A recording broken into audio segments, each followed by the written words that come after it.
Diamond industrial street के उद्योगपति पर जानलेवा हमले के पीछे 32 करोड़ रुपए की साजिश का खुलासा। नमस्कार, मैं टीआर साहू और आप देख रहे हैं शुभ अपकार। वहीं से इस वक्त की सबसे बड़ी खबर सामने आ रही है। 24 जुलाई को जीएसएम फैंट्रेस्ट एलटीडी की पार्टनर मोहन सिंह परमार पर गोली चलाई गई थी। हमले में वो गंभीर रूप से घायल हुए थे, लेकिन अब उनकी हालत स्थिर है।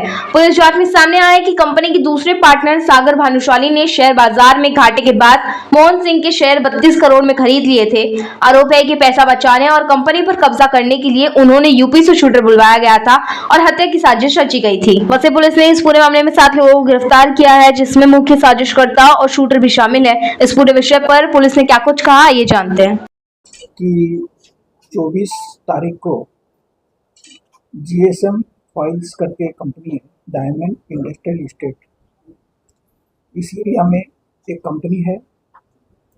उस कंपनी में मोहन सिंह परमार और सागर भानुशाली ये 2 पार्टनर्स है, और भी कोई पार्टनर्स है, लेकिन ये मेन पार्टनर्स तो कंपनी चला रहे थे। तो इस कंपनी का कारोबार भी अच्छी तरीके से चल रहा था। और सागर भानुशाली जो है, ये पेशे से सीए उन्होंने किया है, चार्टर्ड अकाउंटेंट है। उनको बहुत सारी फाइनेंशियल ट्रांजैक्शन के बारे में, कंपनी कैसे ग्रो करनी है, इसके बारे में बहुत सारी जानकारी थी।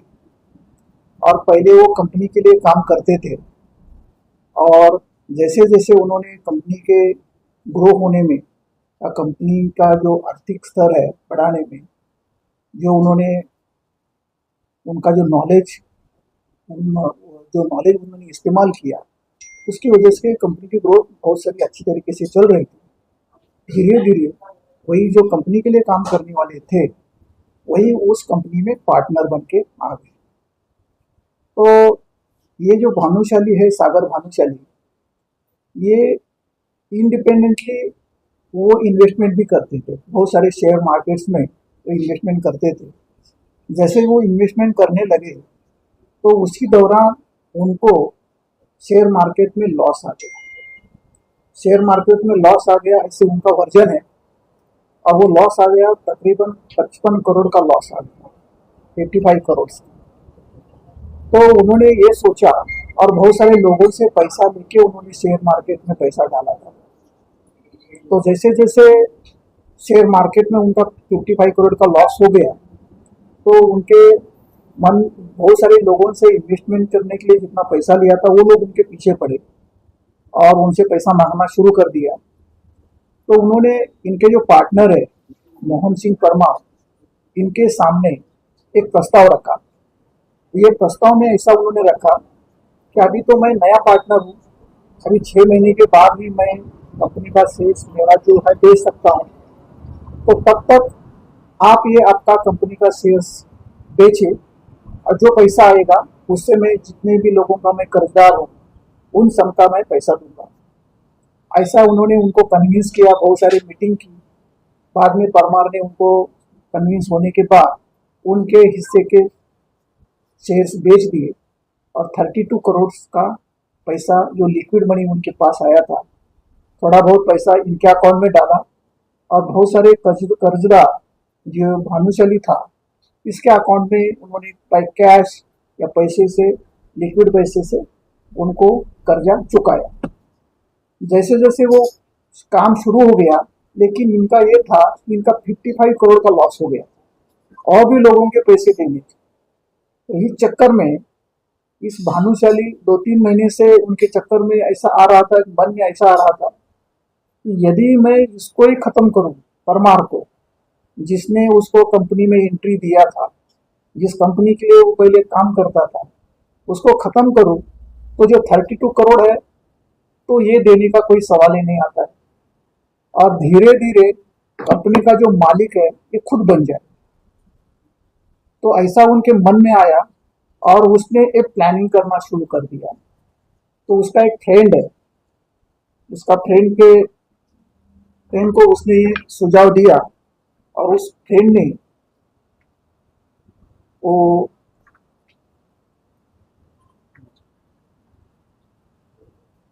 ये विजय कुमार प्रजापति विश्वकर्मा करके उनका एक फ्रेंड, उनको उन्होंने मीटिंग किया, फिर उन दोनों, उनका भी ये पैसा देने वाला था, वो भी बोला कि ठीक है हम इसको ख़त्म करेंगे तो मालिक बन जाएगा, तो मेरा भी पैसा मिल जाएगा।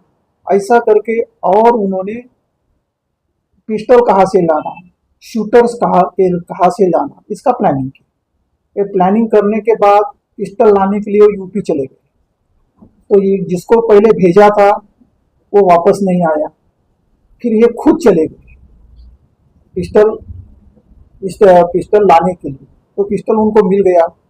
फिर बाद में उनको एक मोटरसाइकिल पे उन्होंने प्लानिंग किया था कि वो जो शूटर है उसको इधर इधर लाए, बॉम्बे में लाए ये लोग, और ये जगह दिखाई। खुद ये सागर भानुशाली ने उसको जगह दिखाई, कौन से जगह पे जाके उसको शूट करना है, बाद में जगह दिखाई। और उनको एक गाड़ी, मोटरसाइकिल चलाने वाला एक लड़का चाहिए था, दूसरा एक लड़का भी उन्होंने अरेंज किया। उस लड़के को भी इसमें इस तट में उनका जो भी कारस्तान चालू था प्लानिंग में उसको डाला। और वो 24 तारीख को ये लोग उस कंपनी के बाहर गए और उन्होंने थोड़ा आधा घंटा उधर रुकने के बाद जैसे ही ये मोहन सिंह अपनी कंपनी का कामकाज निपटने के बाद वो अपनी कार की तरफ आ रहा था, उसी दौरान ये जो मेन जो सुजीत देवेंद्र भाई पांडे, ये जो मेन शूटर है, उसने उनको एक कॉल किया कि मोहन सिंह बोले। तो उनको लगा कि मेरा कोई नाम ले रहा है। जैसे उन्होंने उसके तरफ देखा, वो पूरा उनके सामने चला गया और पॉइंट ब्लैंक एम से उसके ऊपर गोली मारी। लेकिन वो गोली सीधा चेस्ट में नहीं गई, चेस्ट के बाजू से गई और वो गोली अंदर ही फंस गई। और लेकिन वो और भी गोली मारना चाह रहा था, लेकिन उसका पिस्टल जो ब्लॉक हो गया। तो उसी दौरान ये गिर गया, तो उसने पिस्टल का बट से उसके हेड के ऊपर बहुत सारे ठोसे मार दिए, जैसे कि उसके हेड के भी इंजरी हो गई।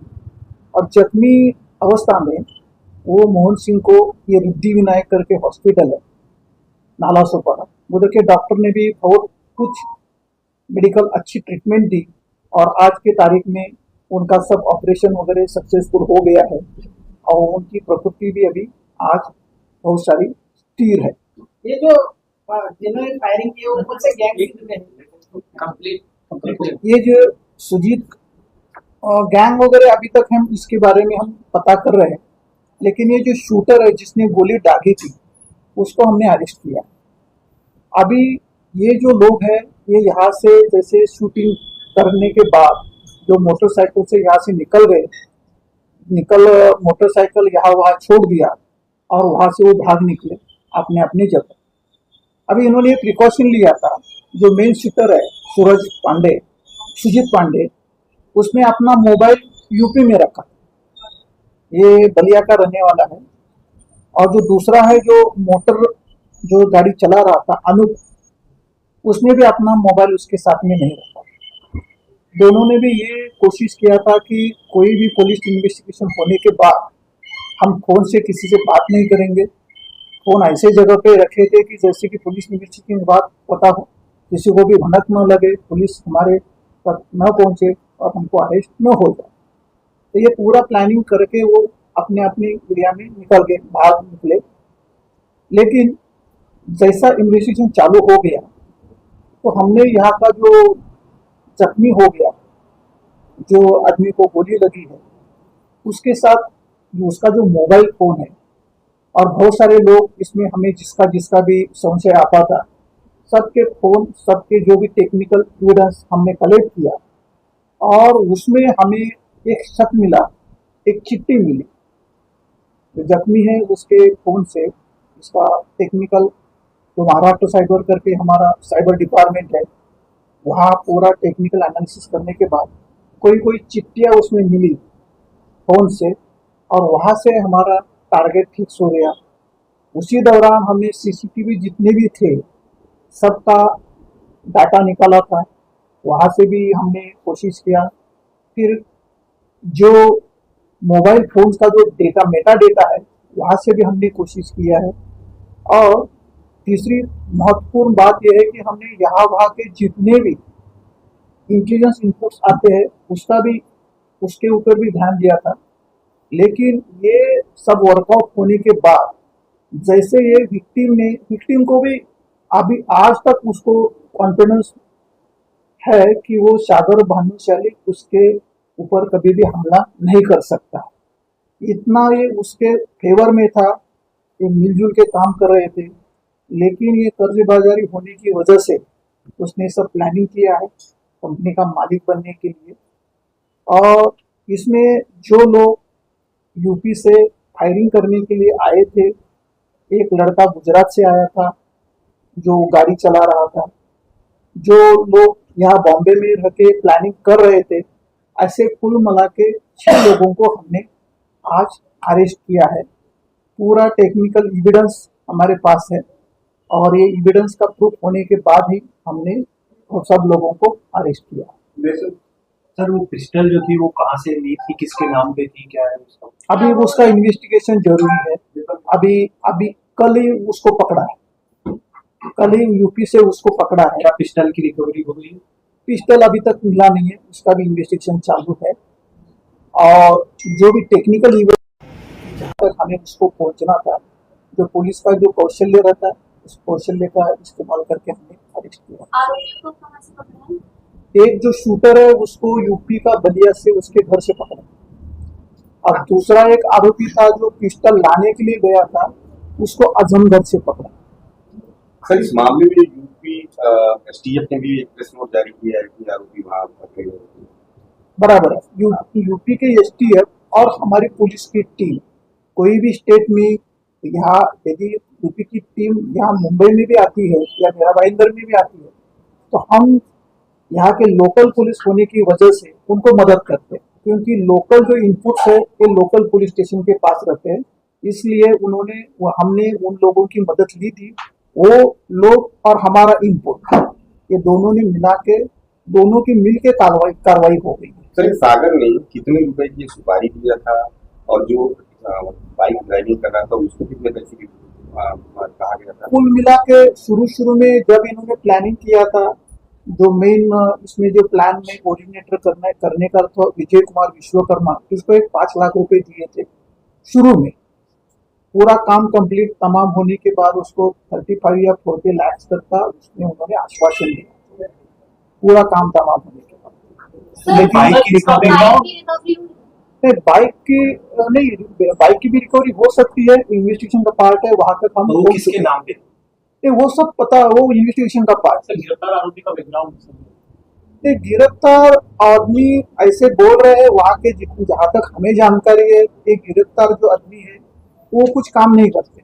सर ये जो सागर भानुशाली और ये परमार कितने सालों से एक साथ मिलकर काम करते हैं? 2024 से।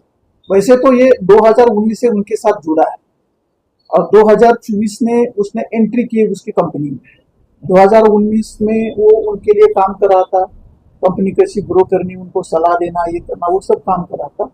2024 से वो कंपनी से डायरेक्टली पार्टनरशिप में आ गए।